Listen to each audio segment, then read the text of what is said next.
this is part two. I'm so sorry that the mobile phone abruptly stopped because the battery is low. So this is my second part. What was I talking about? Yes, I'm scrolling down, as I said, and I'm going to tell you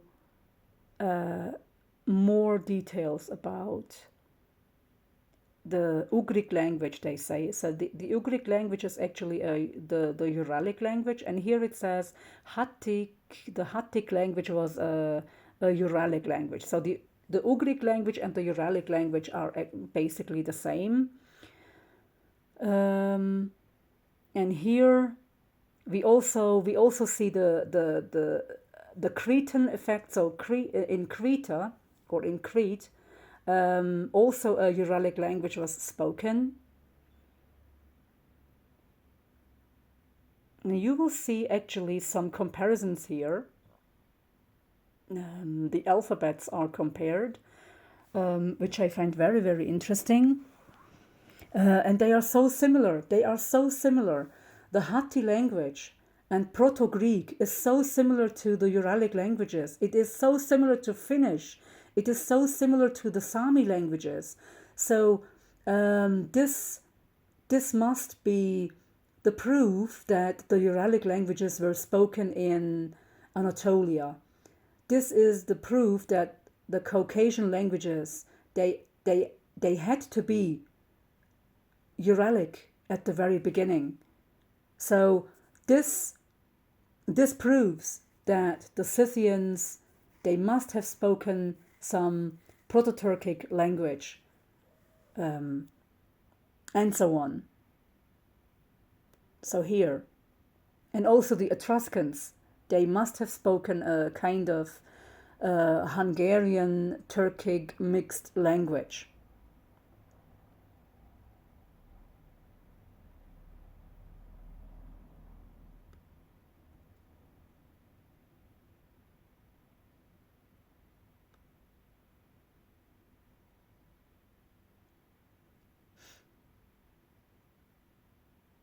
So here we see the symbols, and here we see the Carian alphabet, the letters, the Hungarian alphabet. So it is comparing. I'm going to share the link as well on YouTube.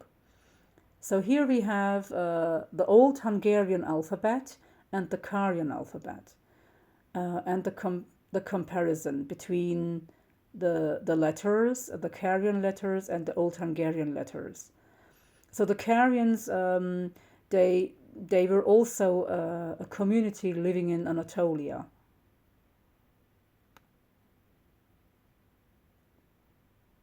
So here we see the Carian letters, and here we see the old Hungarian alphabet letters. And you make the comparison. So here we have the map, and this is an evolution tree of the Cretan family. So Crete was actually a Uralic, spoken region. So we see now the effect of Old Hungarian here. The Carians, they were actually sea peoples, let's say. And here we have Cyprus and Ugarit. And you see the effect. So the Phoenicians and South Arabic and Greece, they had Semitic languages. So this is the Semitic effect of it. And here we have the old, the red ones are the Uralic regions that were spoken, most probably. So here we have Old Hungarian again. And we have here Minoan is a Uralic language. Cretan is a Uralic language. Now here, it says here, while Beeks often identifies the non-Indo-European words of ancient Greek as having unknown origin, we have found corresponding cognate words within the Uralic language family for many of them. We give some examples of these cognate pairs in tables 7, 8, and 9, which show some apparent cognate ancient Greek and Uralic, Finno-Ugric and Ugric word pairs. Here we have the proof. And then we also have the Hungarian words and the Khanty and Mansi cognates in table 9. So here we have the comparison. You see here how close this is. I mean, we have a Hungarian, Agi, we have other Finno-Ugric names, and then we have the Greek one here. I wish I could read these letters in Greek. Unfortunately, I can't, but I'm sure it is very close to Hungarian. The Old Greek, I mean. So here. So Proto-Greek is not an Indo-European language. Proto-Greek is definitely a Uralic language. So, and they define themselves Indo-European.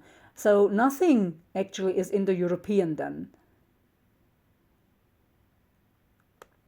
So here we have the vocabulary. You see so close vocabulary here. So we have also this proof. Hattic is a Ugric language. It's a Uralic language.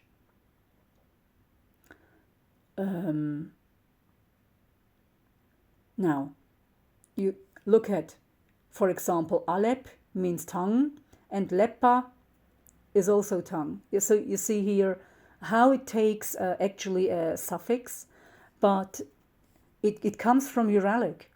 So the word stem is Uralic, as you see.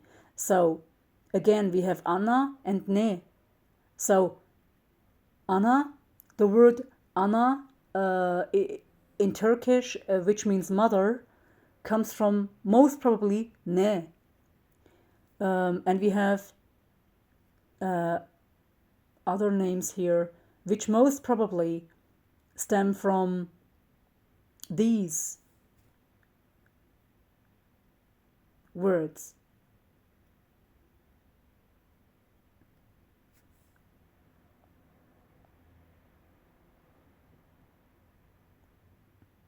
So you see how close it is. So I even didn't look at this part. I only looked at this part. So here it goes on. So you can study them. So here we have Hattic and Hungarian again. You see here, for example, Katteya and Kiralyak. So only the suffix is different, but the word stem is the same or approximately the same. For example, Arinit and Arinit, Arinite, and it goes on. So here it explains how words take the suffixes.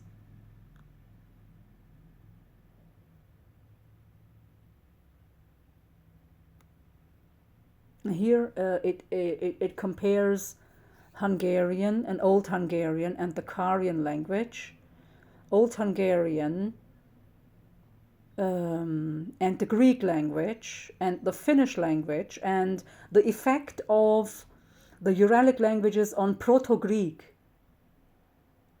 So definitely the Greeks, they are the roots of Greek is not Indo-European. They spoke a Uralic language. Here you can say it then. Proto-Hungarian, here we have again the explanation of Proto-Hungarian, and here it also talks about the Hungarian and Cretan, the Hungarian and Cretan alphabets, and it compares Old Hungarian and Cretan hieroglyphs and gives the similarities. Also, Cyprus was under the effect of it. So most probably we have to actually compare Old Cypriot language, Old Hungarian, Cretan, Carian. They were all Uralic, Finno-Ugric effect, definitely, definitely.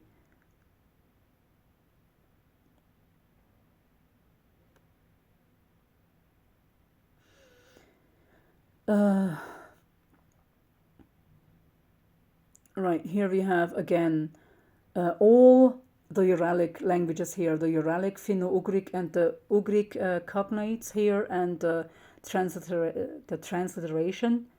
As you see here, for example, most of them, for example, we have na-s and na-gi.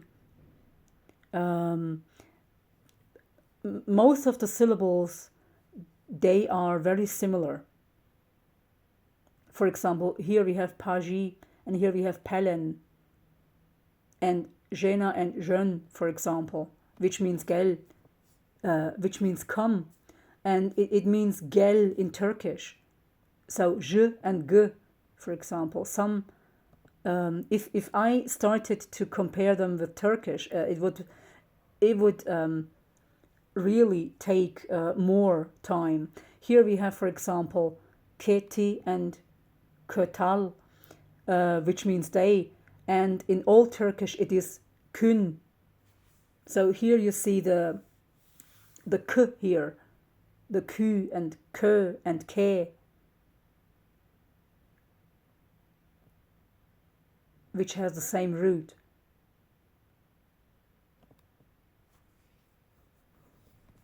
So I'm skipping the Turkish one, but here you see all the comparisons here with their symbols,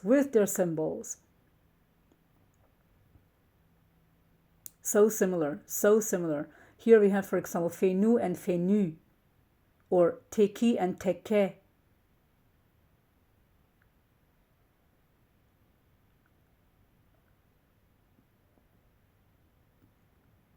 For example, love, which means seri, and serelem in Hungarian.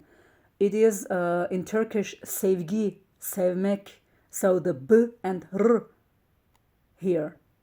So most definitely there is a connection to it.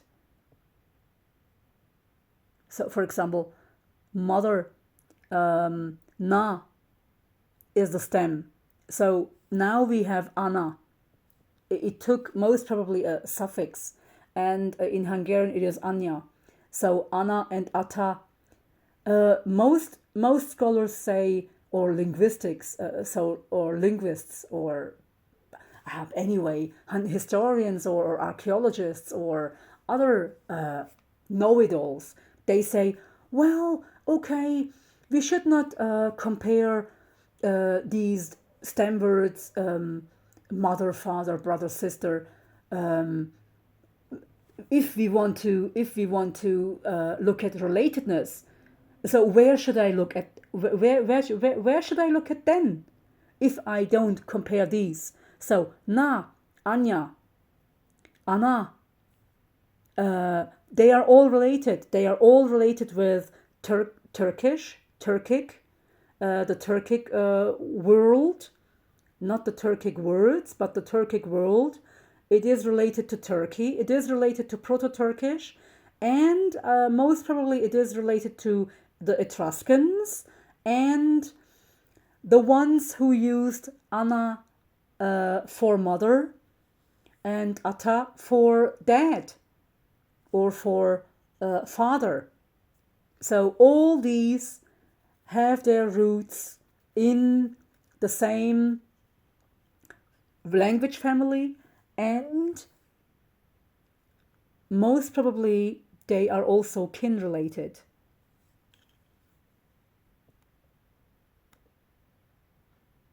Here we have all the others. You see here the related. It is so close. It is so close. this is definitely relatedness between the Hatti language and the Uralic languages.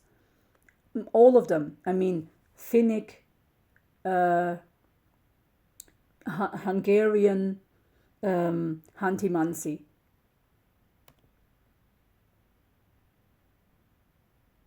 And here we have also Syrian. So this must be the Cypriot part, most probably. And even in Estonian, we have it. Okay, now look at water. Vise, vesi. We have su in Turkish. So,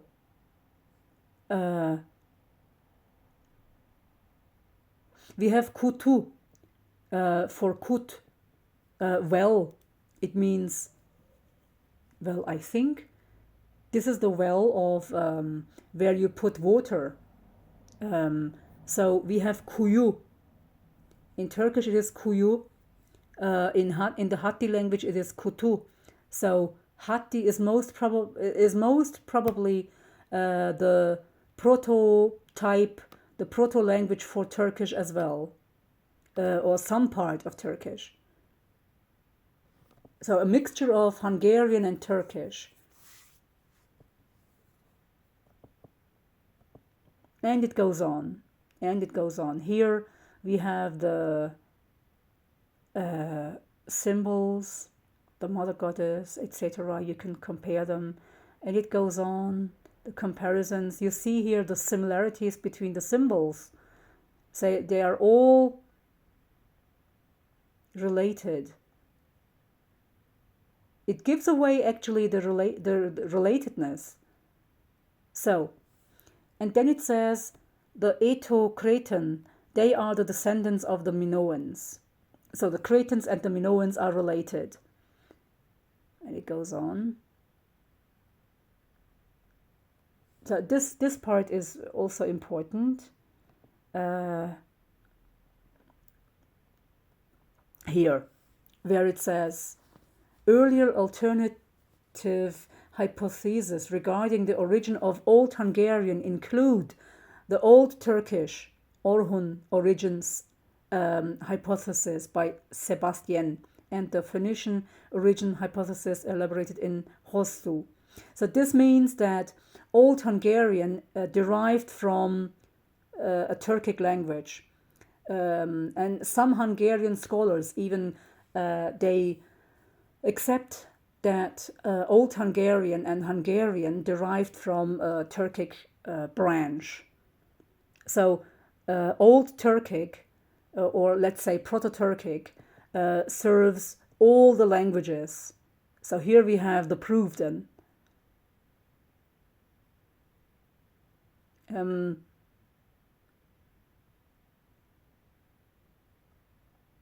So here also we have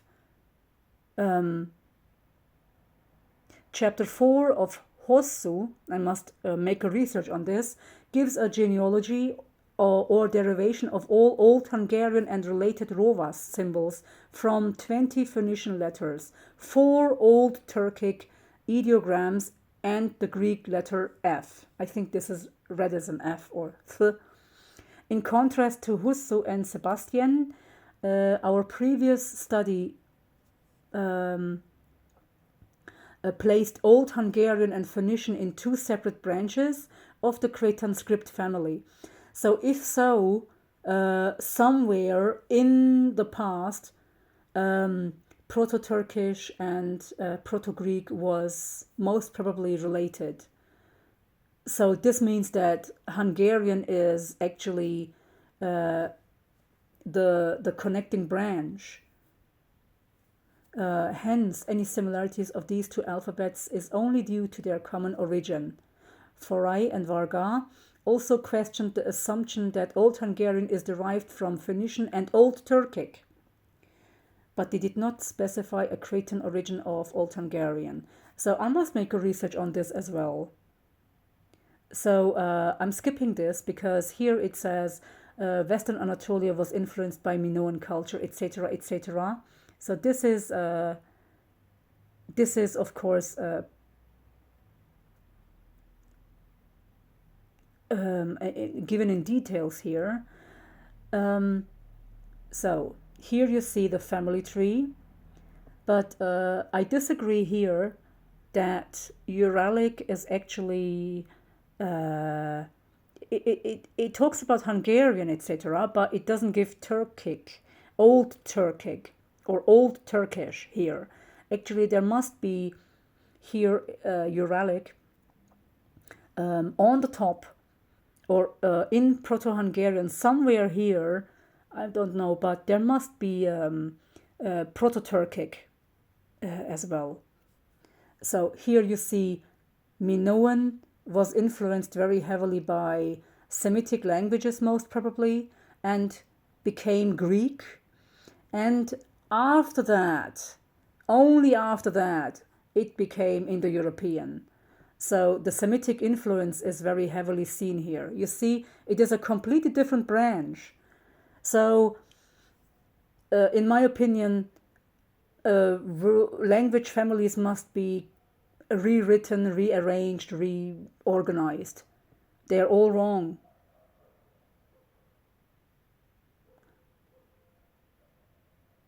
So here also there is an effect of Semitic languages, it says here, but I'm skipping this.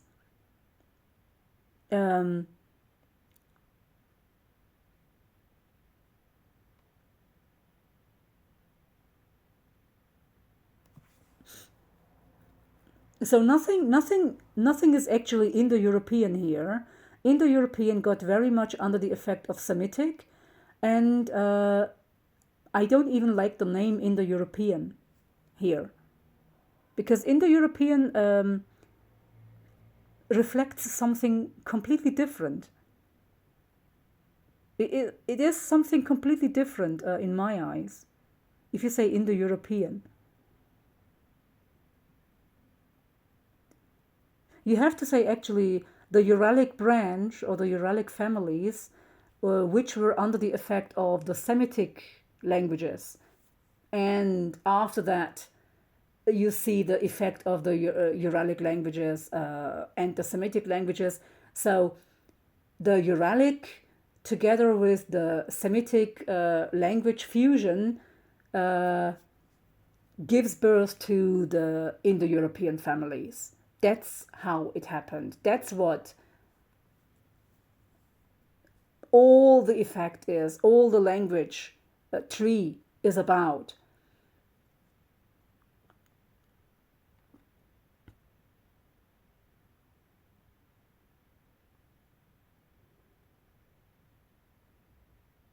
Yes, so this is what I wanted to talk about. This is what I think, and it didn't make me change my mind. It actually proved that I was right, because I always said that the Uralic languages were formed first, because of the word formations, because of the words that are in Indo-European, the Turkic words, the Turkic rooted words that are in Greek.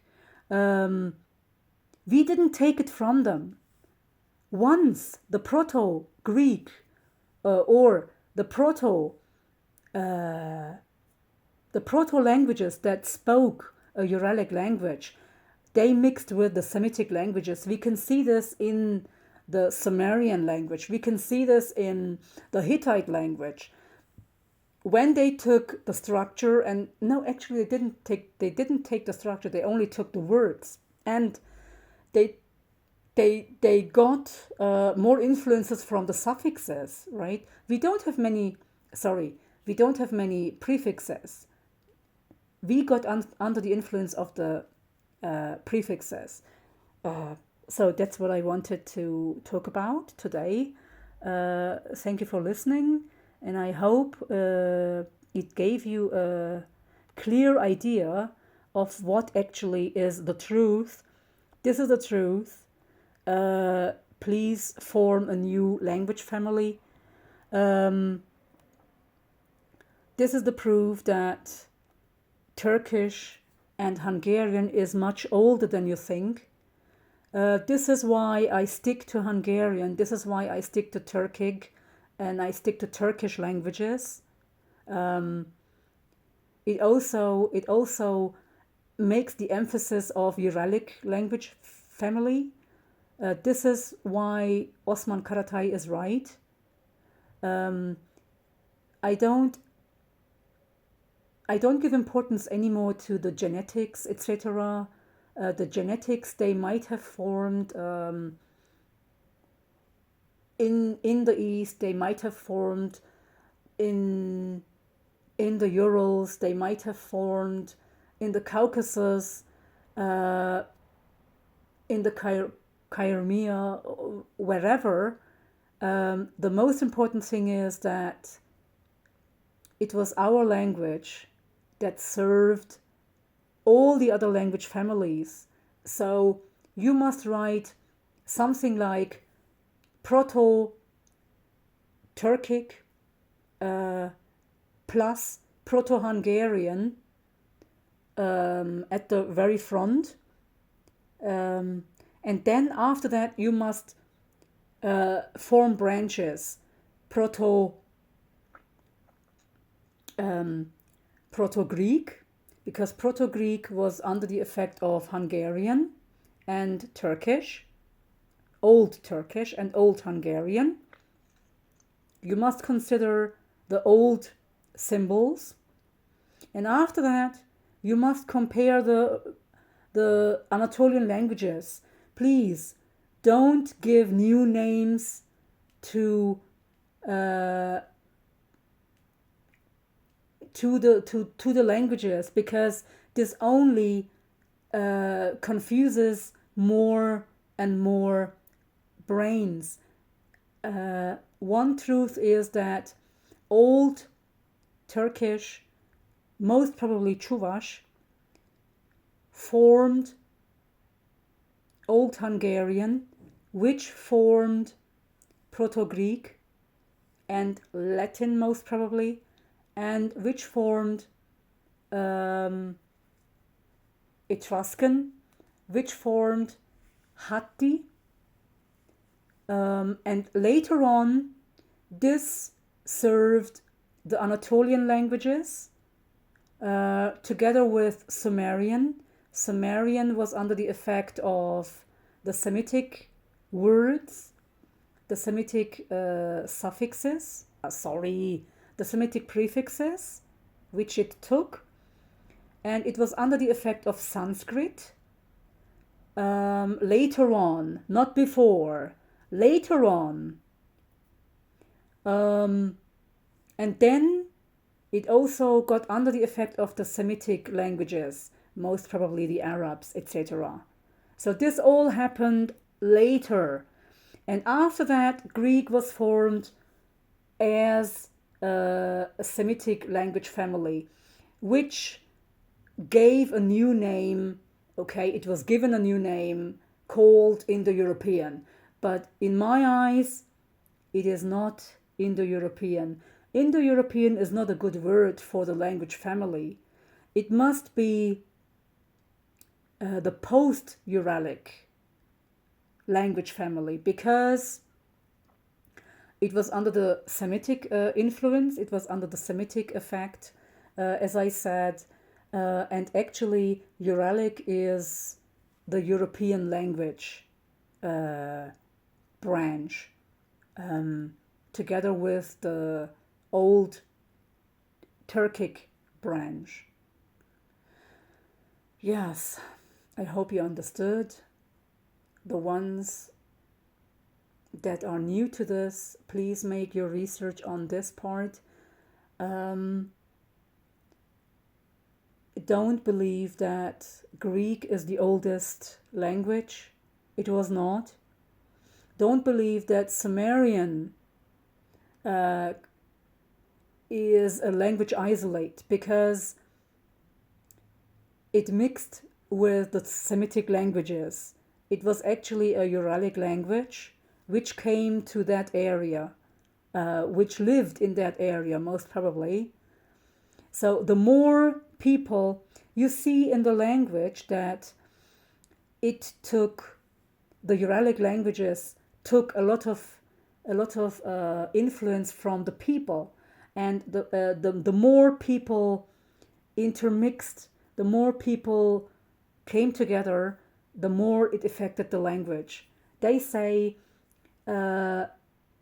sometimes, okay, people didn't mix, but the language changed. No, people mixed. You see that in Sumerian, more and more people came from the south.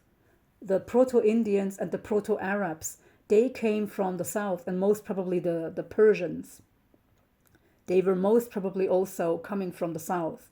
And they mixed with the Uralic people, forming later the Turks, forming later the Azeri, the Caucasian people, and most probably some part of the Central Asian people.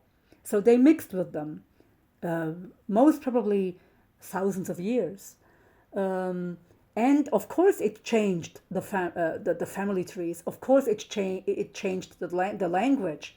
And Indo-European, okay, they call it Indo-European. It was formed only later. Later. Okay, this was my presentation.